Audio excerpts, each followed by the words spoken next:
What's good, y'all? It's your boy Ross back at it again with another video. So we're gonna check out the back-to-back Royal Rumble disasters 2014 and 2015. Now these Royal Rumbles were synonymous with fans just completely shitting on the match at one point or another. Fans just completely upset and enraged at what happened. And it kind of really spurs from one particular wrestler. That one wrestler is Daniel Bryan. The fans only wanted Daniel Bryan to win these particular Royal Rumbles. It was Daniel Bryan or bust. That's what it really came down to. And it's just one of those type of things where it's crazy to say, but WWE didn't want to listen at that particular time for whatever reason. Well, we know the reason. It was to get Roman Reigns over at one point. But they didn't want to listen. And fans hated it. So we're going to go back down memory lane since the Royal Rumble is right around the corner. Check out just how this all played out. Shout out to Super Kick Studios. I know this video is going to be amazing. Let's get right into some of the worst Royal Rumbles in history. Let's get right into it, y'all. Let me take you back to the ending of 2 straight Royal Rumbles. In 2014, your winner was Batista, the show ending with a chorus of boos and unhappy fans. In 2015, your winner was Roman Reigns, the show ending with a chorus of boos and unhappy fans. For back-to-back years, the Royal Rumble blew up in WWE's face and became an absolute PR nightmare. The reason for the fan backlash was the fever-pitch popularity of Daniel Bryan. In 2014, fans wanted him to win the match so he could overthrow the Authority and complete an underdog story that many felt like he deserved to. In 2015, those same fans wanted him to get back the championship reign that was initially cut short. What we got as a ripple down of his popularity are 2 of the worst Royal Rumbles that the company has ever produced. Look it up for yourself, watch top 10s, or just do the eye test, and you'll see just how poor these Rumbles went and how much of a mess they ended up being. The 2014 Royal Rumble really was the end of an era. This was the second to last pay-per-view that was available as a pure pay-per-view, as the network was set to launch following the Elimination Chamber. This was also the year where the company was presenting WrestleMania 30, a landmark WrestleMania and the first show that was going to be available on their new streaming service. So you'd think, to drive up subscriptions, to get the buzz going a little bit more, that the WWE would lean into the fan service. Well, you'd be wrong. This was a time where fans wanted their voices heard more than ever. They wanted to see a new wave of talent take over, and WWE stop going to the well with the remnants of the Ruthless Aggression era. They wanted to put their voice behind stars who they thought should be the marquee in WWE. They wanted a change, and they were tired of the disjointed product that they kept on receiving. The leading man in that crusade and movement against the Authority, both on and off screen, was Daniel Bryan. Bryan had an organic underdog story come together out of nowhere. Daniel Bryan, through his goofiness, his wrestling, his entertainment, and his yes chant, endeared himself to the WWE fan base. The yes chant in particular was the subject of mainstream attention. The chant became a symbol of WWE programming, fans using this to display their excitement of what was happening, or doing a no chant to show the opposite and defy what they were presenting. They had gold, legitimate gold. Like I said plenty of times before, the yes chant was bigger than just people doing it at WWE shows. They were doing it at sporting events. It became mainstream. I remember people talking about it on ESPN, clips of it being circulated on social media. That's how big it was. And you have arguably one of the biggest guys, like popularity wise, in your company, like mega over, and you don't do the obvious. Sometimes the obvious is the best choice. He should have won at least one of those Royal Rumbles, in my opinion. Bryan at every turn was screwed out of the WWE Championship. The company was running the Authority storyline with Triple H and Stephanie McMahon ruling the company as tyrannical bosses, and it was almost poetic that they were going to be overthrown by the underdog fighting for the fans, and the one that everyone lived vicariously through. It felt like he was the perfect guy to topple the regime.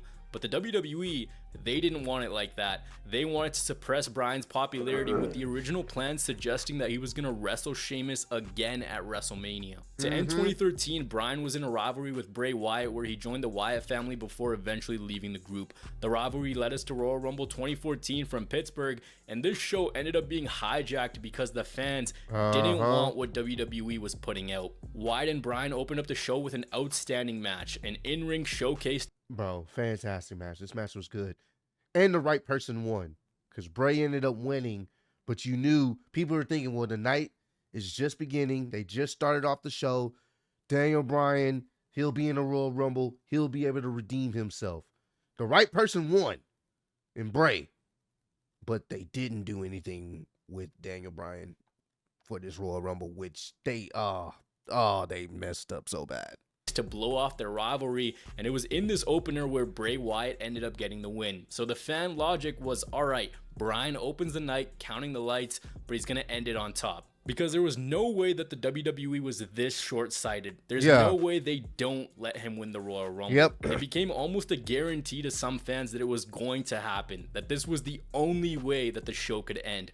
But the question was who was going to be the champion possibly headed into WrestleMania. That's where this match between John Cena and Randy Orton came in. This was the 9th time these two met on pay-per-view broadcast, and like I said earlier, fans were sick and tired of the repeats to the point where they hijacked this match and they chanted for Daniel Bryan. They were chanting, "This is awful." The crowd booed every kick out. They were booing every move, and they were not afraid to tell Randy and Cena that they both sucked. It's often forgotten because how much of a mess the Royal Rumble was, but this started way before the first entrant even came out. This felt like it was just a hurdle that the crowd had to overcome to get to the moment they were all waiting for, and that was Daniel Bryan coming out and winning the Rumble. But the crowd was just not having it. But okay, now it's officially the last match of the night. The Royal Rumble is here, the match gets started, and out at number 1 is CM Punk, the man whose 434-day championship run was sacrificed the previous year as a means to get to Rock and Cena too. The second entrant in that match is Seth Rollins. You genuinely can't write this stuff. So the Rumble match gets underway, which is very, it's poetic. It's very poetic. I think it's come full circle, but you know.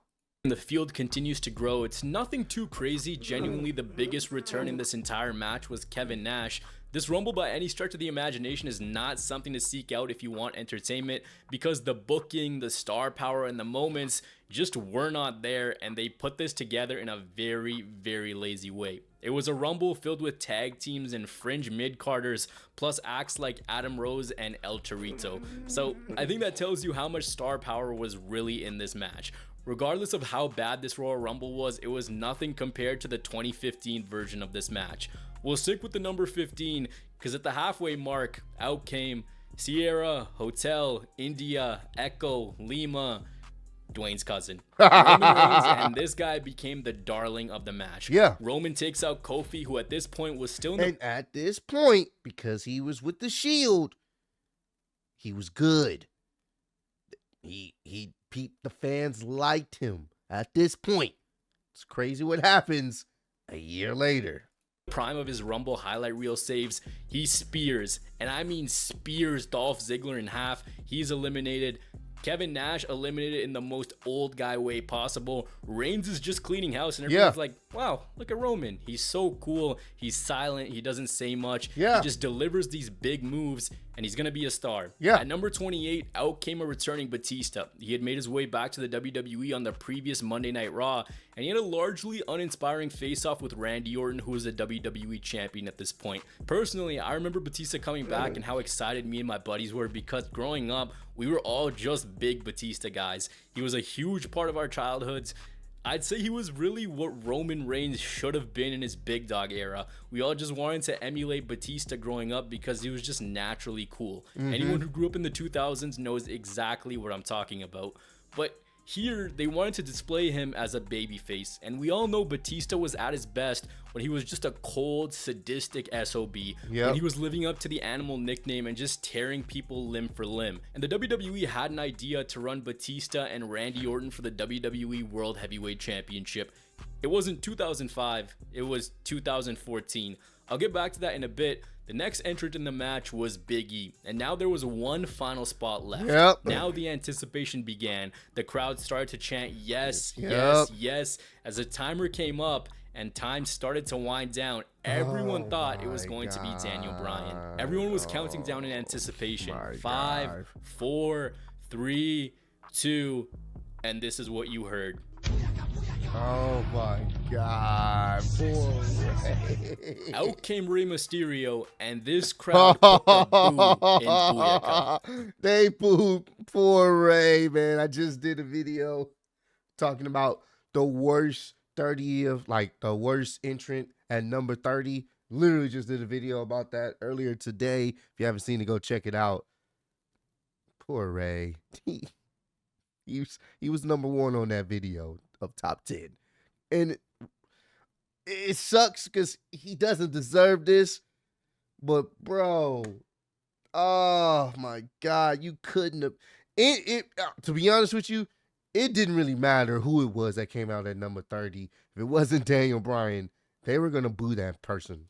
They booed Rey so hard and for no real reason. He hadn't done anything wrong, but it was the simple fact that it wasn't Daniel Bryan. Yeah. It dawned on the fans. The hopes and dreams they had were crushed.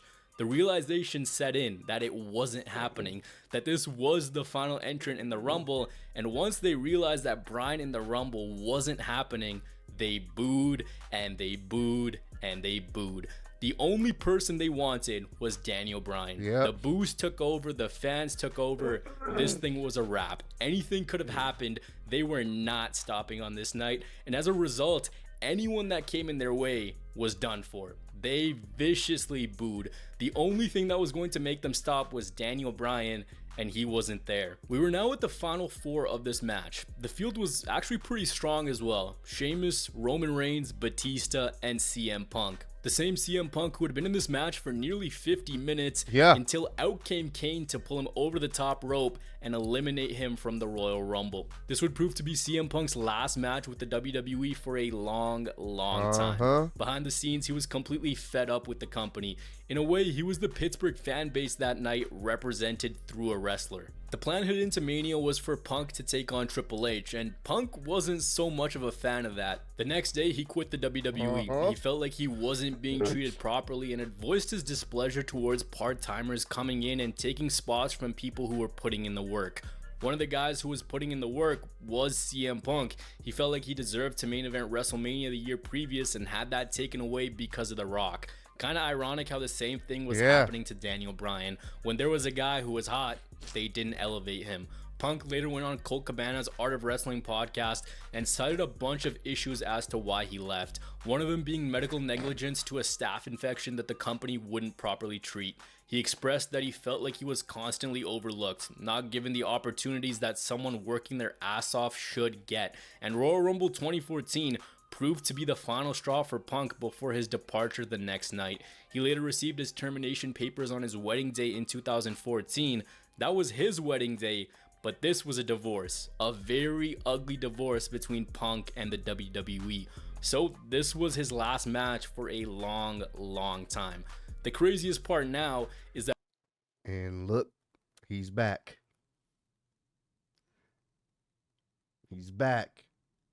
And his very first big match is him being in a Royal Rumble. It's crazy how things happen. He left at the Royal Rumble, and now he's coming back and going to participate in the Royal Rumble. And I do think he's the favorite to win. This is crazy, bro. That Punk's going to enter the 2024 That's Royal so Rumble. crazy. The date of the Rumble is January 27th, the same day he quit WWE Wow. a decade beforehand. And the first two in that Rumble were him and Seth Rollins, the man he seems to be chasing. It's crazy how this stuff is interconnected in a weird way. So after this Rumble, WWE lost CM Punk for WrestleMania and for the foreseeable future. Fans didn't know it at the time, but what the audience in Pittsburgh did know was that they didn't want Batista to win. No. The final two came down to Roman Reigns and the Animal. Roman had broken the single Rumble elimination record held by Kane, and this year Roman became a symbol of defiance. Fans turned in his favor because they wanted anyone but Batista to win. It's crazy considering what happened a year later. The show came to an end, Batista dumped out Roman and he won the Rumble. And again, the fans booed and they booed and they booed. The only thing missing was fans throwing tomatoes in the ring. That's how much they booed the final act. What sucks is from here, Batista was always the bad guy no matter what. And all he wanted was another WWE run. There was no memorable sequence in this Rumble. There was no big return. There was no substance. There was no point where Batista even dominated the match. He was just kind of hanging around from 28, and then he went on to win. The crowd hijacking continued, and this show went off the air with boos upon boos as poor Batista couldn't do anything but wonder what the hell he came back to. Long story short, following this disaster, the company was able to make amends, and they did have Daniel Bryan run the gauntlet at WrestleMania and give us an amazing underdog story straight out of a movie. But the road to get there is this stain of a Rumble when it could have just been avoided altogether. For Batista, I mean, it's such a shame because he came back in 2019 for one last match, but this was going to be his actual last run. Who knows what could have came out of this? For so many of us who grew up in the 2000s, this was always one of the best and most consistent guys on the roster. He was always holding it down at or near the top, and he made our childhoods awesome. It sucks seeing what happened to him. Imagine if Batista never came back on that one Raw and actually just popped up as a genuine surprise. Maybe it would have been a different story. A run that would have had a WWE. Yeah, maybe. Maybe if it would have been a surprise, possibly it could have been different. But I think it's just the Daniel Bryan hype was just too overwhelming. It was too strong. Title run for him instead ended up being most remembered for the disaster that was this Royal Rumble. Like, the most memorable thing that came out of this run was Blutista. This show got a critical reception, and it was very bad. After the show went off the air, Batista, who was supposed to be a babyface, mind you, mocked the yes chant and proceeded to show the crowd the middle finger. Many described this as a PR nightmare, with the most liked comment on WWE's Facebook reading, quote, "worst pay-per-view ever." Even former WWE star Mick Foley went on to criticize the WWE by asking them if the company hated their own audience. And it seemed like they did, also adding that he'd never been so disgusted by a pay-per-view. Wrestlers were hating on it, so you can just imagine the backlash that came from the fans. So yeah, you make a mistake. Fair criticism. Clearly you're gonna learn from it and not repeat it again. And that's what we thought.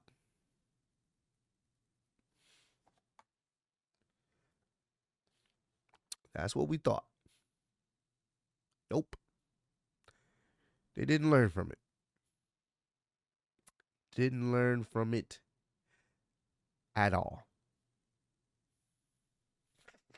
Well, I got some news for you. WWE repeated it again, and the next year it got worse. It was more of a tire fire. It was a bigger mess, like a prison guard, the man whose promos were on flashcards, the man with the wettest hair, the man with the biggest pecs, the man who has a lot of kids.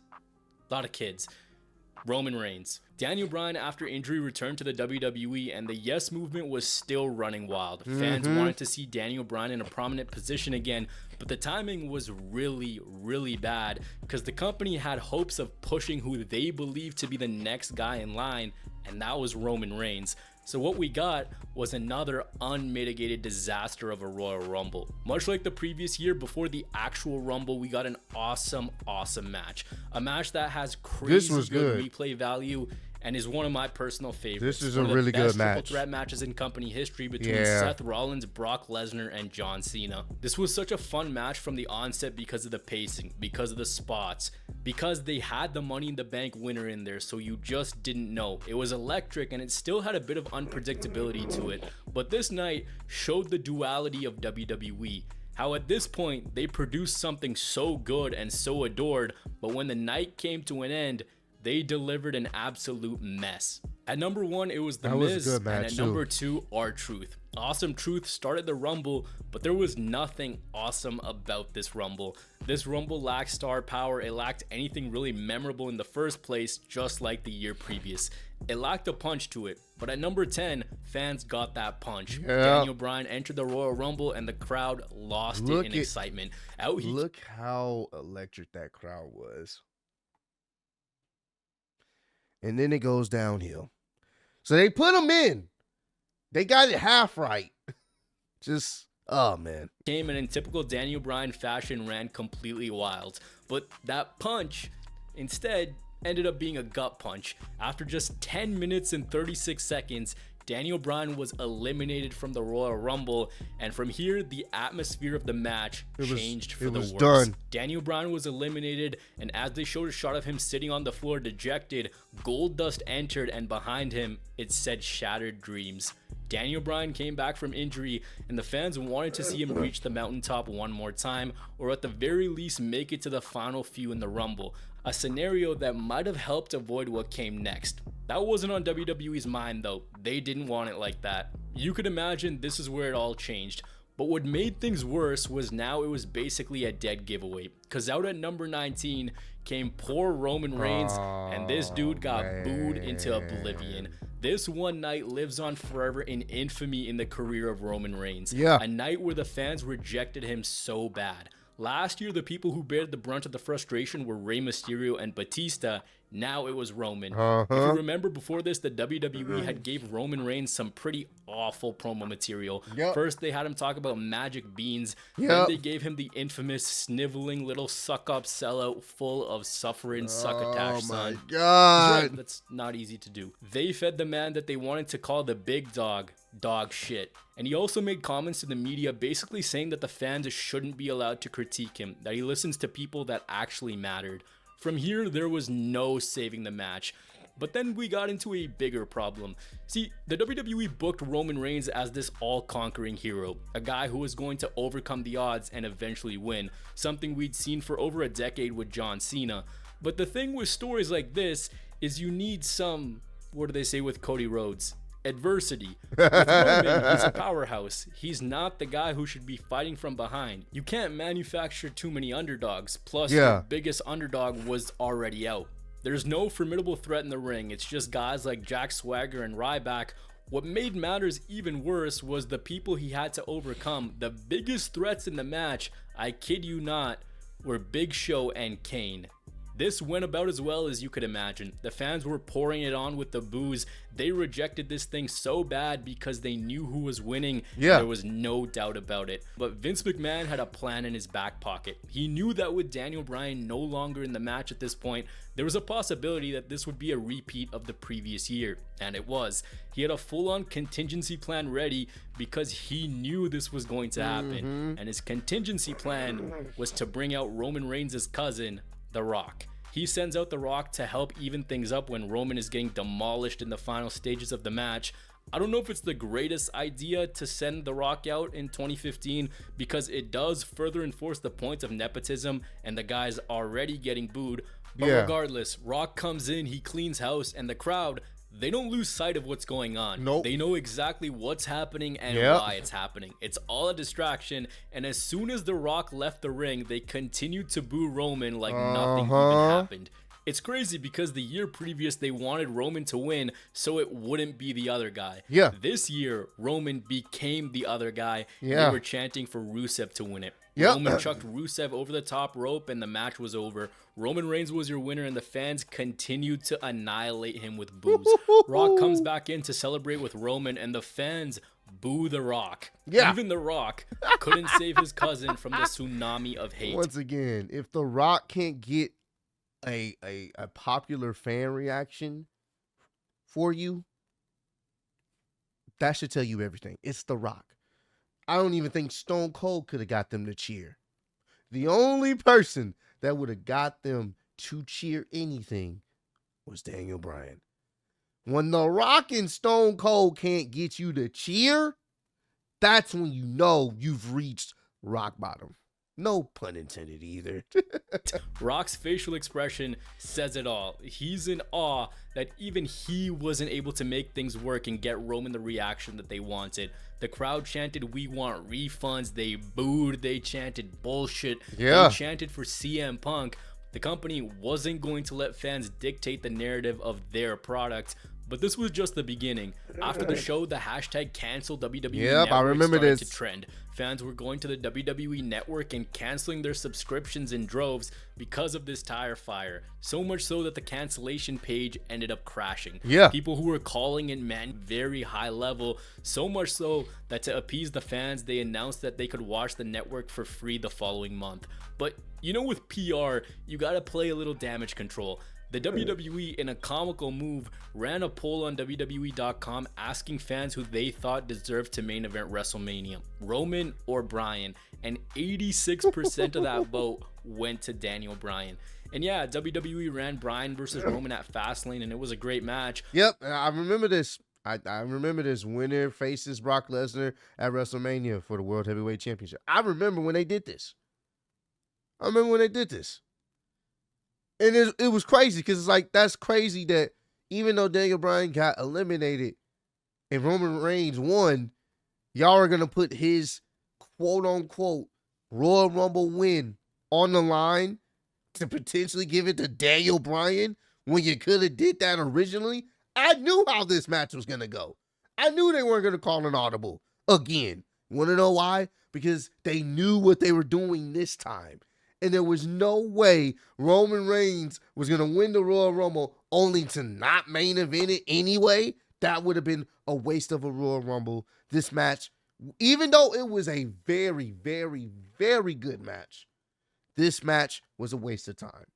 It was only there so that way Daniel Bryan can give Roman Reigns that rub of like, yeah, this guy deserves to be there. And it still didn't work. Daniel Bryan tried to endorse him, and it still didn't work. But they went on with the Roman push, and the road to WrestleMania was not the greatest. No. Roman versus Brock Look Part at this. 1 was literally Reigns getting allergic to the word can't and starting to become an all-conquering hero. A hero that would show everyone that he would do what he was told he couldn't.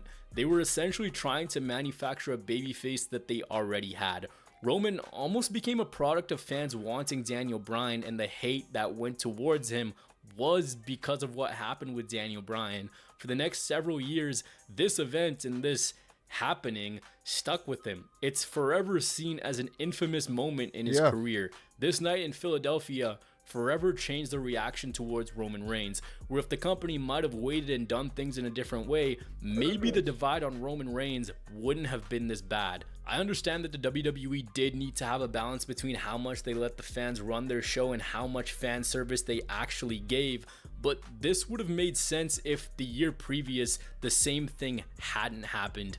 For a second straight year, the WWE ignored what fans wanted, and it blew up in their face big time. The WWE produced 2 Royal Rumbles that are memorable for all the wrong reasons. The audience reception to both of these contests were just awful, and they live on as 2 matches that are remembered for nothing aside from the company making their own messy bed and then having to lay in it. Genuinely, there's nothing good that happened in either of these Rumble matches. No big return, no insane moment to remember. Instead, they're relics that are remembered for hostility and hatred towards the WWE. These Rumbles had consequences that were felt for a very, very long time. Unfortunate. From Punk leaving to Batista's run gone bad, Roman Reigns' critical reception that went on forever.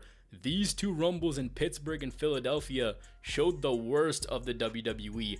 Both of these contests were just lazy battle royals which garnered awful critical responses and served as a reminder that sometimes the simple route is the way to go, and if fans don't like something, they'll let it be known. In the burgeoning age of social media, WWE messed up big time, twice, and both these Rumble matches live on forever as misses that the company will never be able to erase. Facts.